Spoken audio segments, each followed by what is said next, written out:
Hey everyone, I'm Emma. If you have a minute, I have a story that's quite a roller coaster, filled with love, betrayal, and a fight for dignity. Before we get into the details, let me introduce the main characters in my little drama. It starts with me, Emma.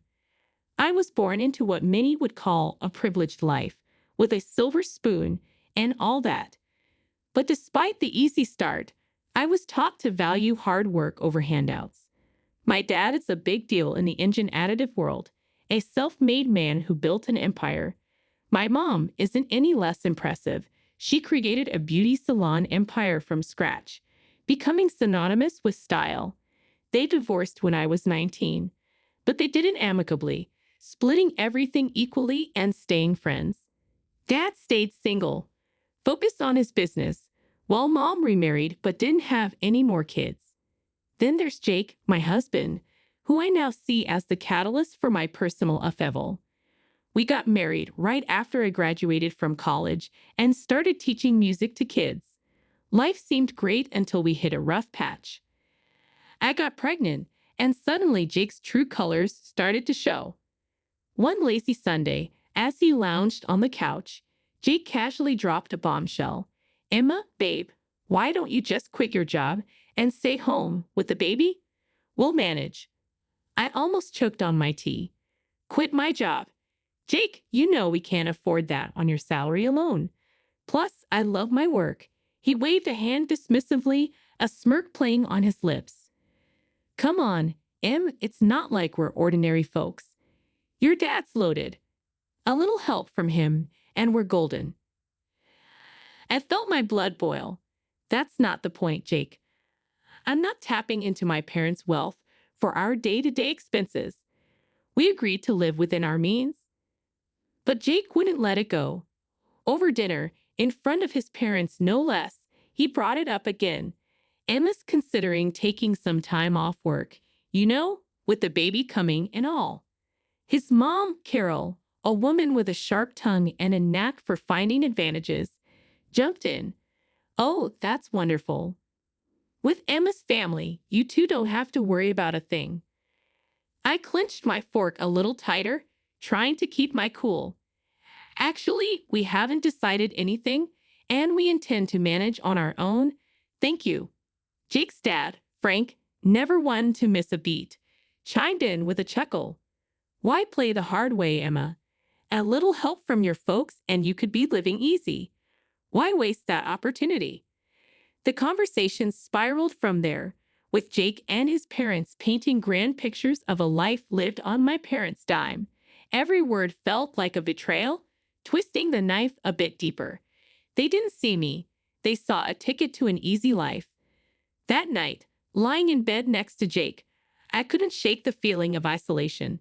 "Jake, do you really think we should be relying on my parents like that?" I whispered, hoping for some sign I'd misread the situation. He rolled over, facing me with those eyes that once melted my heart. "Emma, it's not about need. It's about what's smart. Your parents can afford it, and we deserve a break. Why not take it?" Deserve. That word echoed in my head long after Jake had drifted off to sleep. It was clear we were on different paths, with different values. I lay awake staring at the ceiling, wondering how I'd missed the signs and where we went from here.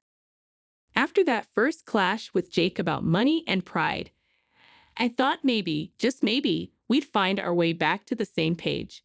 Oh, was I wrong? Enter the in-laws. Stage left, with their own special brand of chaos. Jake's parents weren't exactly the poster children for self-reliance. They had a knack for sniffing out a free meal from miles away, and my family's wealth was like a beacon to them. One evening, we're all sitting around our cramped living room, and Frank's going on about this new business opportunity that just needed a small investment to get off the ground. "So, Emma, darling," Carol starts, her voice dripping with that fake sweetness that could give you cavities. "With your family's resources, I bet you could easily help us out. It's such a sure thing." Tried to keep my cool. Really, I did. "Carol, Frank, I've told you before, we're managing our finances independently. My parents' money isn't part of this equation. But Frank, oh, he's got the persistence of a door-to-door salesman. Come on, Emma, it's not like you feel it. What's a few thousand to your dad? He probably spends that on golf in a weekend. The audacity floored me. Here they were, sitting in our home, eating our food, and they had the guts to treat my family's hard-earned money like it was theirs for the taking. Jake tried to play mediator. Maybe they have a point. It's just a loan, right? We could help out family. Family? I nearly choked on the word. Jake, when did we decide it's our job to bankroll your parents' dreams? The room went ice cold. Carol, not one to let a moment of drama go by unexploited, piped up. Well, I never. Here we thought family helped each other out. But if you're going to be stingy. Now I was seeing red. Working for what you have isn't being stinky, Carol.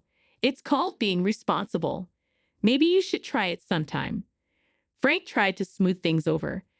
Look, Emma, no need to get upset. We're just talking here. Talking, right? I couldn't hide my sarcasm.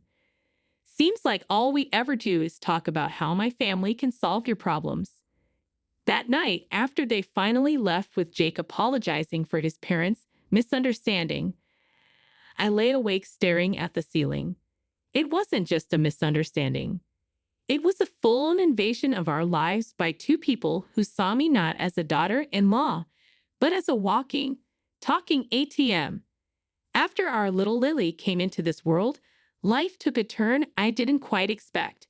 You'd think the arrival of a grandchild would bring out the best in people, right? Well, not so much with Jake's folks. They showed up at the hospital with what had to be the cheapest onesie from the discount bin. It still had the clearance sticker on it. But when my folks came through with a beautiful hand-knit blanket and some top-notch baby gear, you'd have thought World War AA was about to break out in that hospital room.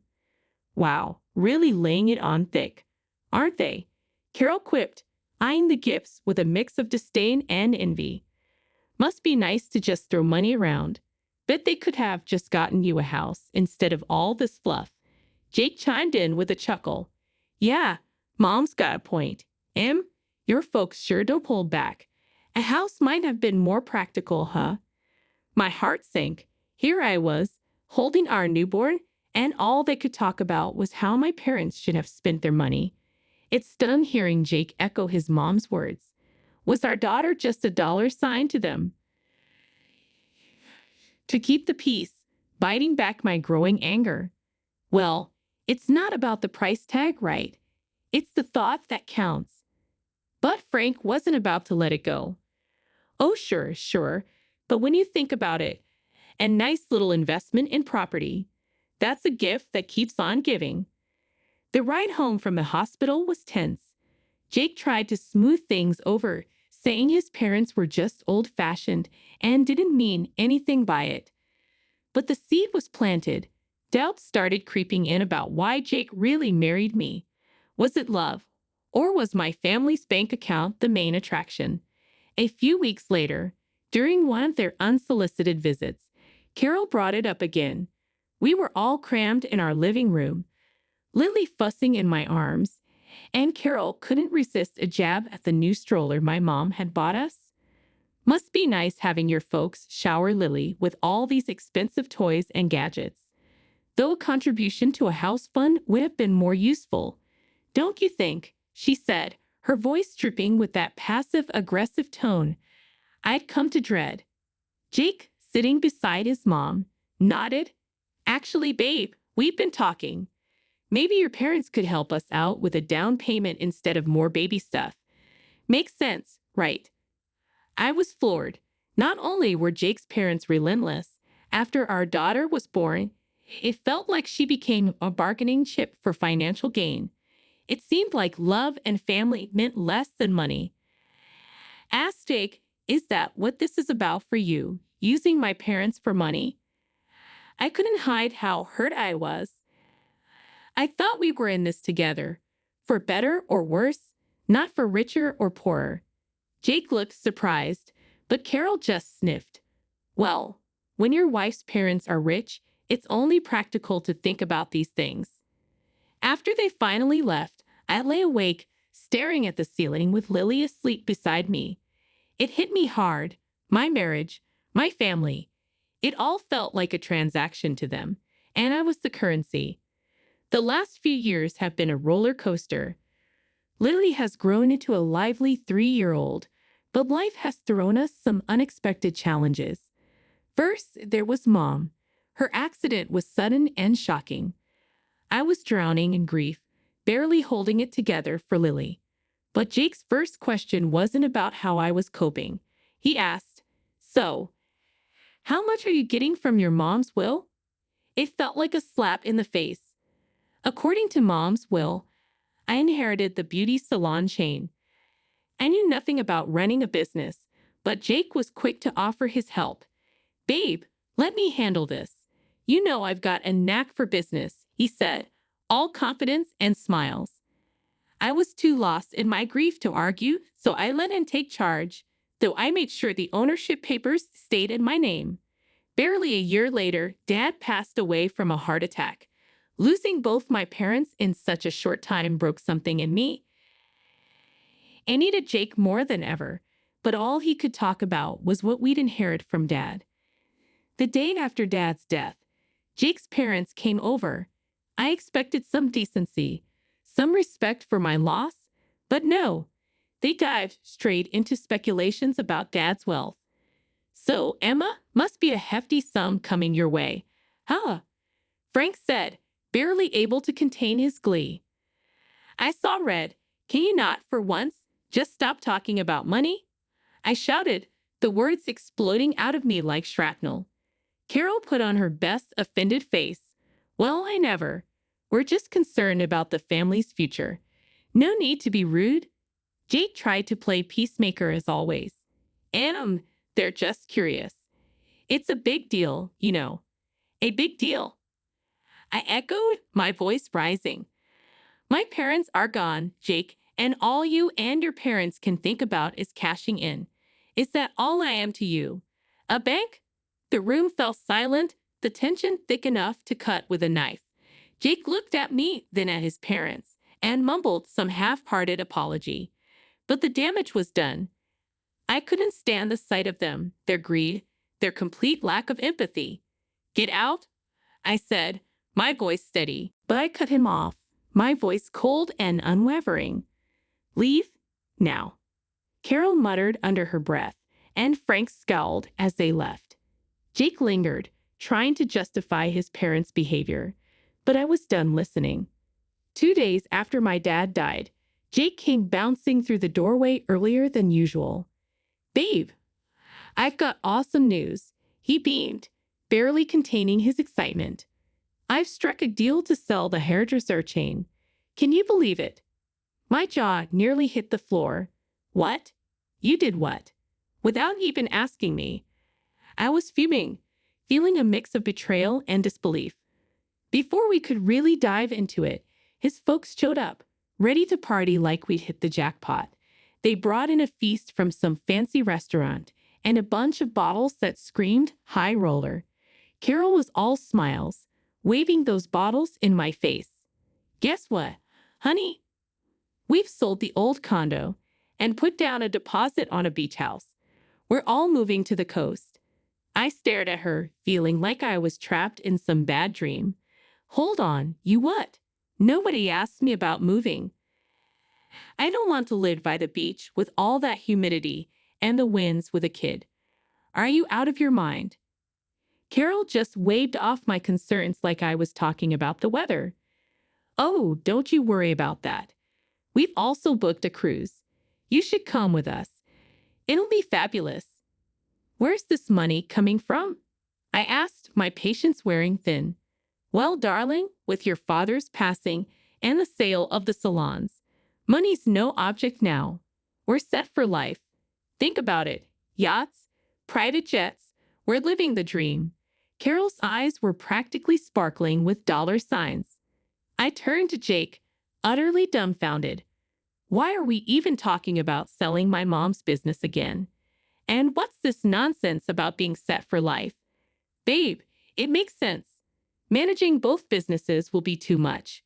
We've got to focus on what's more profitable. It's for our future, for our daughter's future. I couldn't believe what I was hearing. The greed, the audacity. It was all too much. Show me the financials for the salon, I demanded. I want to see everything before we make any rash decisions. Jake squirmed, avoiding eye contact. Look, it's all about our future, about making sure we're comfortable. His parents joined the chorus, pressing me to just let go and enjoy the windfall. But looking at them all, I could see where vultures circling. Why the rush to sell the hairdresser shops again?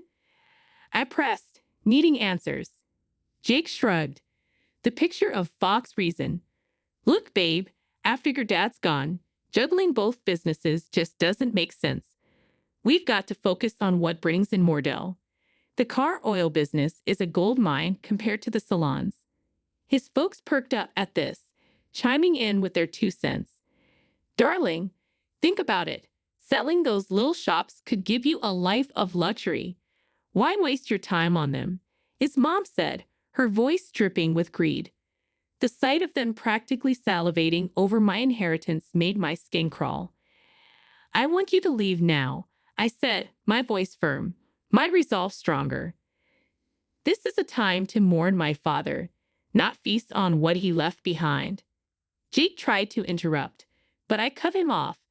Another thing, Jake, this is my inheritance we're talking about.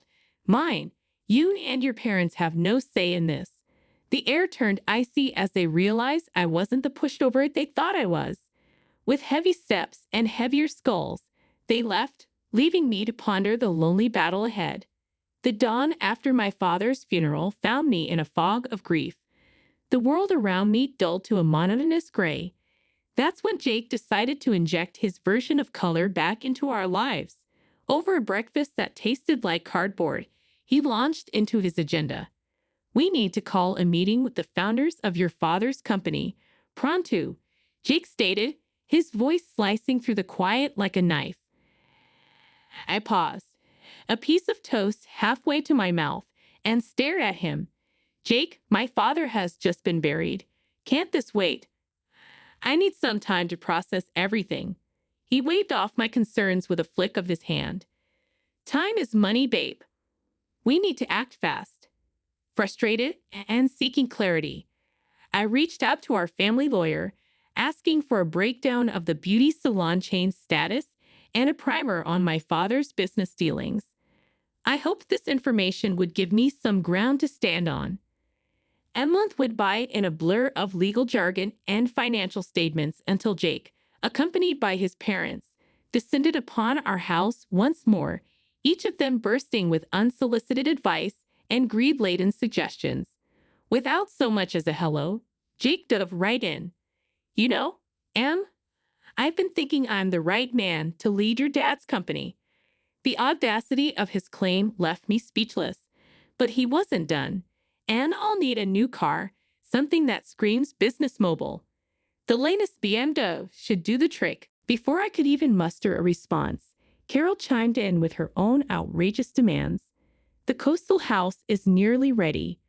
We just need to throw in another $300,000 plus some for furniture.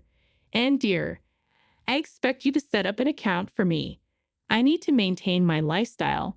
After all, after listening to their endless demands, I knew what I had to do. It was like a switch flipped inside me. No more Mrs. Nice Gal. Clutching the divorce papers like a shield, I stepped forward, interrupting their chatter. Jake, we need to talk, I announced, placing the papers before him on the coffee table. He picked them up, a frown creasing his forehead. What's this? His attempt at nonchalance couldn't hide the tremor in his voice. Divorce papers, I stated, every word deliberate. I've had the business audited, Jake. You've run it into the ground. It's teetering on the edge of ruin because of your management. His face drained of color, like a guilty child caught in a lie. I was trying to make it better, he stammered, his excuses as flimsy as his confidence. Make it better by firing our most talented staff and neglecting the core of what made the business succeed. My voice rose, fueled by a cocktail of anger and betrayal. Carol, ever the meddler, couldn't resist intervening. Now, dear, let's remember he's entitled to half of everything. Marriage binds assets, after all. I couldn't help but laugh, but there was no joy in it. Nice try, but everything's been in my name since before I made the colossal mistake of marrying your son. He gets nothing from me. The room went silent. They were stunned, their grand schemes shattering around them. And another thing, I added, staring Jake down. You're going to pay back every penny you've cost the business. Every single penny. When the reality of the divorce finally hit Jake, his reaction was to desperately grovel, pleading with me to reconsider. Please, can't we talk about this? There has to be another way, he begged, his voice cracking with desperation. His parents, not to be outdone in the drama department, launched into their own tearful performance. They lamented about sinking all their funds into the coastal house, a property now hanging by a thread without the next installment. We're going to lose everything, his mother sobbed, her tears flowing freely. Please, think of what this means for us.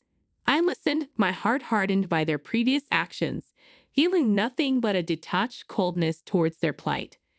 Sorry, but that's your mess, I stated, my tone unwavering with a newfound resolve. I guided them to the door, closing it and that chapter of my life behind them. In the days that followed, I didn't allow myself to dwell on the past. Instead, I focused on the future. Selling the apartment that Jake and I once shared provided just enough for a quaint, welcoming house that promised a new beginning for my daughter and me. Stepping into our new home, I felt a weight lift off my shoulders, a sense of peace enveloping us in a way that had been missing for too long. The wheels of justice turned slowly but surely. When they finally caught up with Jake, he was ordered to compensate for the turmoil he'd inflicted on the hairdresser chain. The courts determined that his recklessness had a price, and he was forced to liquidate his share of our old apartment to meet his financial obligations. Watching him be held accountable for once felt like bittersweet vindication for the hardship he put us through. One day, out of nowhere, my phone rang. On the other end was my former mother-in-law, her voice laced with desperation. We're in a bind. We need help to buy a place. Any amount would help, she pleaded, her audacity leaving me incredulous. I took a deep breath, collecting my thoughts before responding. You make your bed, I replied, my tone steady and resolute. It's time you lied in it. Ending the call, a mix of emotions washed over me, anger at their continued sense of entitlement, but also a profound sense of freedom from their clutches. After everything that went down with the divorce and wrestling back control over my mom's hairdresser chain, life finally started to brighten up again. It was a tough climb, but gradually the salons began to find their old spark. Bringing back those top stylists we'd lost felt like a victory parade. Watching them walk back through those doors, ready to bring their magic back to our chairs, was like watching the place come alive again. Turns out I was more cut out for the business world than I'd ever imagined. Each day was a new lesson, a new surprise about what I could achieve. If it hadn't been for being cornered by life's cruel twists, I might never have uncovered this side of me. Handling my dad's car oil business was another mountain to climb.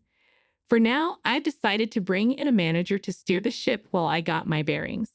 It's all yours for now, but keep me in the loop, I told him, making it clear I was still in charge. Once Lily's old enough, maybe around 20, I'm thinking of passing it to her if she's interested. I want her to have options, to choose her path. Meanwhile, I'm dipping my toes into it, learning the ropes.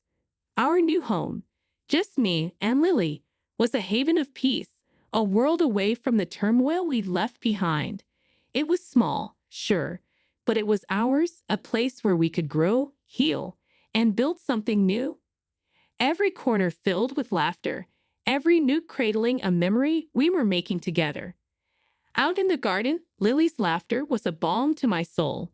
Mommy, when I grow up, I want to be just like you. She'd say, her eyes alight with wonder and admiration. You're going to be even more amazing. I'd respond, pulling her into a hug. I knew deep down that we were on the brink of something wonderful. Together, we were unstoppable, ready to meet whatever the future held with open arms and hopeful hearts.